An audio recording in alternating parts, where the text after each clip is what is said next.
How often would he beat you? Too much. The kids stare at you because you're so rich and famous. Do they? Michael Joseph Jackson's story begins on a humid August evening in 1958, when a slender, dark-haired boy with a voice far beyond his years opened his eyes for the first time in Gary, Indiana. Born into a family of 9 children, Michael was the 8th child of Catherine and Joe Jackson, whose ambitions for his sons would transform a cramped Midwestern home into the launching pad for one of the most astonishing careers in music history. From the moment little Michael watched his brothers rehearsing in the living room, his eyes bright, his body swaying instinctively to the beat, Joe knew he had found something extraordinary. Discipline was strict, hours of practice on end, fine-tuned choreography, an unwavering quest for perfection. Yet under that stern regime, Michael's imagination flourished. He doodled drawings of otherworldly characters and dreamt up fantastical stories, a refuge from the relentless grind of rehearsals that began before sunrise and stretched late into the night. By the age of 5, Michael was already front and center, his high-pitched lead vocals propelling the family band, soon to be signed as the Jackson 5, onto stages across Indiana. His shy demeanor offstage belied the magnetism he exuded under the spotlight, tiny feet dancing across the wooden boards, arms slicing through the air in moves no one had seen before. It was as if the boy carried within him a secret force, something electric and uncontainable. When "I Want You Back" exploded onto the radio waves in late 1969, its blend of youthful zest and polished soul captured the imagination of a nation still reeling from decades of social upheaval. In the span of a few short months, Michael went from local prodigy to international sensation, his impish grin and shimmering suit casts of a child star who seemed destined to last forever. As the 1970s unfolded, the Jackson 5 became titans of the Motown roster, with successive #1 hits, ABC, The Love You Save, I'll Be There, but Michael's heart yearned for something more. He was no longer content being part of an ensemble, he hungered to step out on his own. When Motown's strict creative controls began to chafe, the family jumped ship to Epic Records, and Michael embarked on his solo journey. His earliest albums explored the limits of his voice and vision, but it was 1979's Off the Wall, produced by the masterful Quincy Jones, that marked the first seismic shift. Songs like Don't Stop Till You Get Enough and Rock With You melded disco's late-night luminosity with R&B's emotional depth. The world watched as this once reticent child blossomed into a confident young man, his falsetto rising above layers of lush orchestration. Then, like a comet blazing across the sky, Michael unleashed Thriller in November 1982. It was more than an album, it was a statement of singular ambition. For decades on, Thriller remains the best-selling album in history, its 10 tracks crammed with indelible hooks and groundbreaking production. Behind the scenes, Michael poured hours into choreography, perfecting every step of what would become his signature Moonwalk, a slinking, gravity-defying glide unveiled at the Motown 25 television special in March 1983, sparking gasps from the live audience and igniting legions of imitators. Then came the music video for Thriller, a 14-minute mini-movie directed by horror auteur John Landis, Michael in a blood-chilling dance of the undead, his eyes glowing with mischief. It wasn't just the most-watched music video of its time, it rewrote the rulebook for what a music video could be. Throughout the 1980s and into the 1990s, Michael Jackson's star grew ever brighter. Bad, 1987, yielded 5 more #1 singles, more chart toppers off one album than any solo artist had ever accomplished. He broke records at the American Music Awards, danced barefoot across the stage at Wembley Stadium, and even penned We Are the World, alongside Lionel Richie, rallying artists to raise funds for African famine relief. His global tours became pilgrimages, with audiences in the hundreds of thousands chanting in unison as he appeared in his trademark black fedora and silver-studded gloves. But amid the roar of the crowd, Michael remained an enigma, the same boy whose voice could melt into falsetto cascades, yet whose personality seemed as protected as the private gates of his sprawling Neverland ranch. And Neverland itself became as famous as its owner. Purchased in 1987 and expanded into a 2,700-acre wonderland, it featured roller coasters, a Ferris wheel, exotic animals, and a quaint movie theater. Michael opened its gates to underprivileged and hospitalized children, flying them in on his private jet, hosting sleepovers and picnic lunches, lighting up their faces with magic that he himself had longed for in childhood.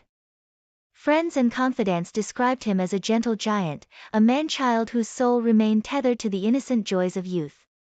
Yet this same indulgence attracted intense scrutiny. In 1993, the first public allegations of child sexual abuse erupted, shattering the illusion of Neverland's fairy tale sanctuary. A 13-year-old boy and his father accused Michael of molestation. The singer, tearful and shaken, vehemently denied the charges. "Would never hurt a child, I am a friend to children," he insisted in public statements.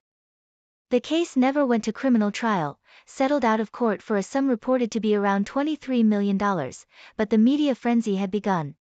By 2003, a documentary titled Living with Michael Jackson, filmed by British journalist Martin Bashir, portrayed the star and his young companion Gavin Arvizo sharing a bed, igniting global controversy and feeding rumors that refused to die.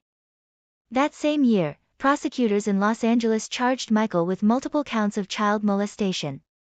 The ensuing trial in 2005 played out as a 6-month spectacle, each day bringing fresh disclosures about Jackson's eccentricities, his liquor cabinet stocked with sedatives, his penchant for playful legal affidavits scrawled in a child's handwriting, the rows of teddy bears that lined his bed. In court, Michael took the stand, his voice trembling as he defended himself. "Children are my life," he said, "I've never harmed a child." In June 2005, after days that seemed to stretch into eternity for fans and critics alike, the jury delivered a verdict of not guilty on all counts. Some saw justice served, others feared that wealth and celebrity had bought his freedom. Either way, the allegations cast a long, unerasable shadow over his legacy. Even as controversy swirled, Michael continued to embrace the children he so adored. Neverland's corral of young visitors grew, each child welcomed as a guest of the King of Pop. Macaulay Culkin, who befriended Jackson on the Home Alone set, called him the kindest person I've ever met. Yet for every affectionate memory, whispers persisted of blurred boundaries, a duality that confounded faithful fans and obsessed tabloid media alike. By the new millennium, Michael's health and finances were under strain.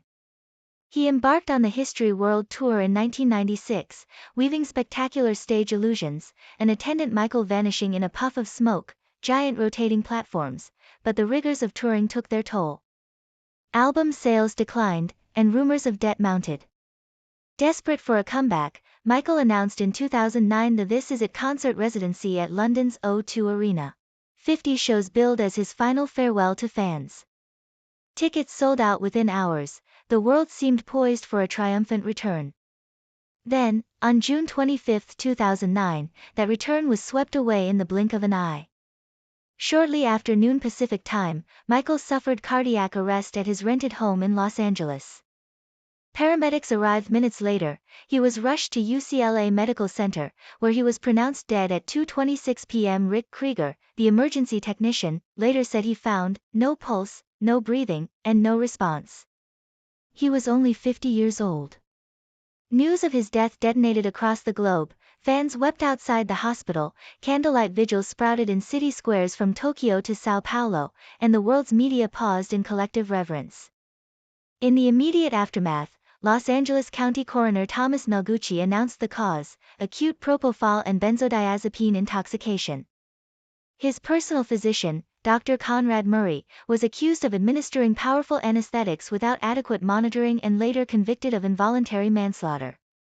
But the true dimensions of Michael Jackson's life, his triumphs, his demons, his relentless creativity, could not be reduced to a single line in a death certificate.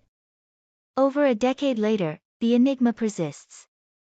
Posthumous albums, Cirque du Soleil shows, hologram-backed performances, and the endless churn of documentaries and biographies ensure that Michael Jackson remains ever present in the cultural consciousness. His music, in its boundless groove, its elevating optimism, its command of pop and soul, continues to inspire new generations of artists and fans. Yet the questions he embodied endure. Was he the wounded perennial child who never quite escaped the glare of fame? The visionary who reshaped dance and video as art forms? A flawed human being whose intimate life was contested battleground? Perhaps the paradox is his final gift. Michael Jackson defies a clean narrative, refusing to be boxed into saint or sinner. He emerges instead as a dazzling collage of brilliance and vulnerability, an artist who soared so high that his fall was inevitable, and whose legend, like his best performances, never truly ends.